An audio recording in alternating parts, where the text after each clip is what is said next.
the room that doesn't exist. The rain drizzled as Ethan Carter drove down the desolate highway. The night was pitch black, thick fog swirling his headlights. He had been driving for 8 hours. The GPS showed a nearby hotel, following him. When he saw the flickering neon sign in the distance, an uneasy feeling settled in his gut. The hotel looked wrong, too old, too quiet. No other cars in the lot, no signs of life. But he was too exhausted to care. As he entered the lobby, a pale, thin man sat behind the front desk, his face almost sickly under the dim lights. "I need a room," Ethan said. The man barely glanced at him. "One night?" "Yeah, just one night." Without asking for ID or payment, the clerk reached under the desk and handed him a tarnished brass key. Room 306. As Ethan took it, his fingers tingled with something cold. The third-floor hallway smelled like damp carpet and dust. The fluorescent lights overhead flickered erratically. Ethan found room 306 at the very end. The number was barely visible, its brass faded. He inserted the key and turned it. A shiver ran down his spine. Inside, the room was normal. A stiff-looking bed, a small wooden desk, a window overlooking the empty parking lot. But something felt off, like he was being watched. A sudden knock on the wall made him jump. Knock! Knock! Knock! He pressed his ear against it. Silence. Probably just another guest, he told himself. Still, an uneasy sensation lingered as he grabbed his jacket and stepped out for dinner. Before leaving, he glanced back at the room. It's just a normal hotel room. I'm imagining things. He shut the door and locked it. An hour later, Ethan returned. The lobby was eerily empty. The clerk was gone. He took the elevator to the third floor and walked down the hallway. And then he stopped. His room was gone. Where room 306 had been, there was only a blank wall. Ethan's heart pounded. No, I was just here. He reached out, touching the wall. Solid, cold, seamless. He checked the other doors. 304, 308. No 306. No door. No sign that a door had ever been there. Ethan fumbled in his pocket, pulling out the key. The brass tag still read, room 306. His breath hitched. If the room never existed, where did he sleep? Ethan stormed downstairs, slamming the key on the counter. "Where the hell is my room?" he demanded. The clerk blinked. "Excuse me?" "Room 306. I checked in an hour ago, and now it's just a wall." The clerk's expression darkened. "Sir, we don't have a room 306. Ethan's stomach turned to ice.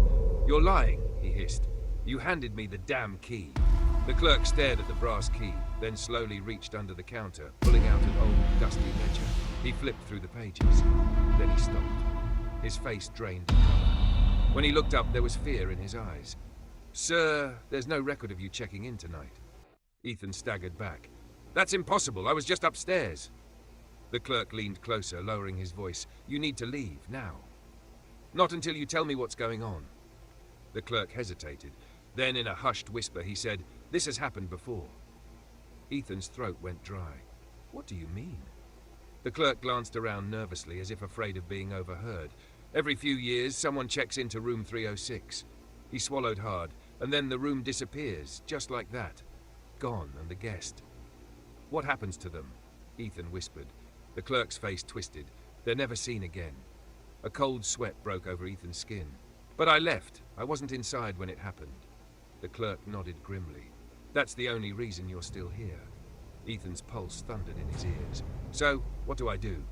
The clerk took the key and slid it back to him. "Burn it," Ethan stared. "What?" "Burn the key," the clerk said. "If you keep it, it will come back for you." Without hesitation, Ethan grabbed the key and ran. At a gas station miles away, Ethan took out his lighter. Holding the key over the flame, he watched as the brass blackened, curling at the edges. The metal grew hotter and hotter, but he didn't drop it. As the last bit of 306 turned to ash, he exhaled sharply. For years, he tried to forget.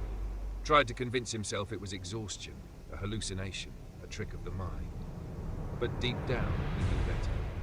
Because sometimes late at night, in the silence of his apartment, he heard it, click, the sound of a key turning in a lock from a door that wasn't there. And then a whisper, "Come back, Ethan. Your room is waiting." Story 2. The house that breathes. The Davis family had spent months looking for the perfect home. After years of moving from one apartment to the next, they finally found something they could settle into, a spacious, isolated house in the woods, far from the hustle of the city. It wasn't brand new. In fact, it was old. Very old. The house had a history, but the price was too good to pass up.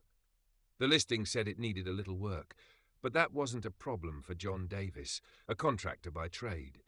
He saw potential in the dusty floors, the faded walls, the grand staircase that led to the second floor. It was perfect for his wife, Alice, and their 2 children, Emily and Jack. The first few nights were quiet. They spent their time unpacking, setting up furniture, and adjusting to the new environment. But as the days grew longer, something started to feel off. At first, it was subtle. A draft in the hallway, a creak from the floor. Then, one evening, as the family sat around the dinner table, they heard it. A deep, slow breath that came from the walls.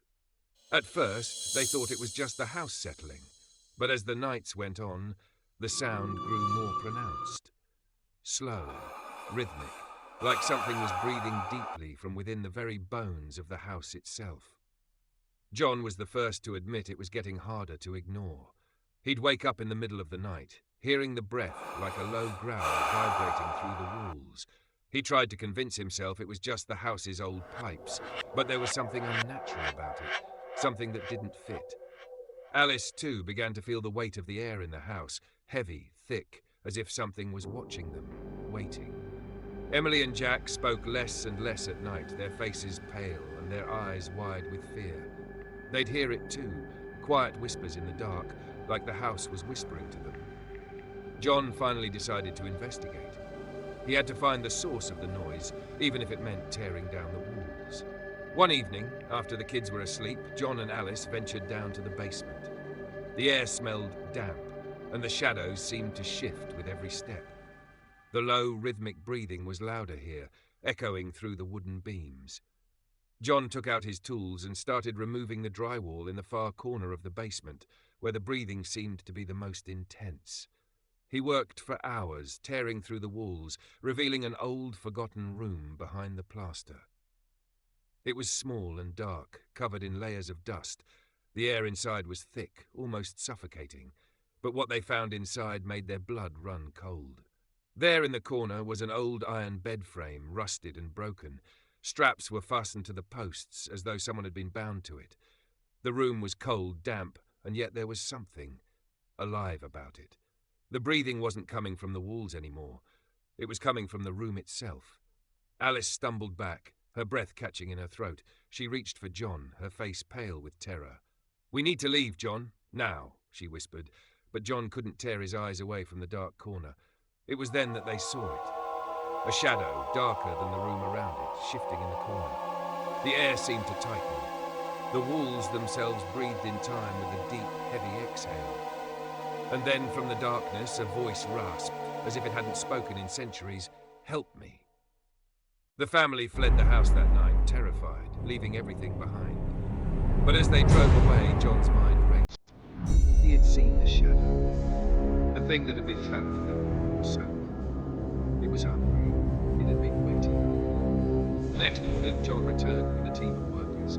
They boarded up the room, sealed them to the intention of never returning. But even as they worked, they didn't stay.